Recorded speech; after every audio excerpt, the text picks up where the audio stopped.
There's a wide array of issues on his plate as President Donald Trump heads to the G-20 summit in Japan this week, escalating tensions with Iran. In a few moments, I'll be signing an executive order imposing hard-hitting sanctions on the supreme leader of Iran. Trump says the new sanctions follow a series of aggressions by Tehran and follow a last-minute decision of Trump's to hold a retaliatory military strike against Iran. The president is untested, has no experience in dealing with military matters of this sort.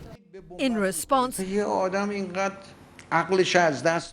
President Hassan Rouhani warns of closing the door of diplomacy and mocks Trump as being afflicted by mental retardation.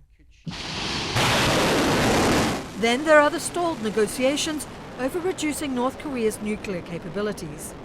Indications that the US is willing to resume talks with North Korea, fueled by the president's letter exchanges with leader Kim Jong-un. President, what did your letter to Kim Jong-un say? He actually sent me birthday wishes, but it was just a very friendly letter both ways.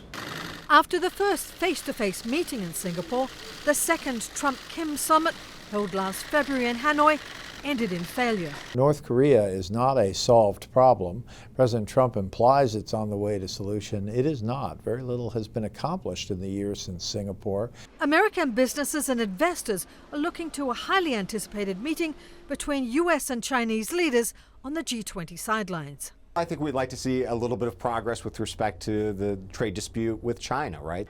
The world's two largest economies have been embroiled in a trade war that has taken markets on a volatile roller coaster ride. As you know, you may have read a couple of things about China.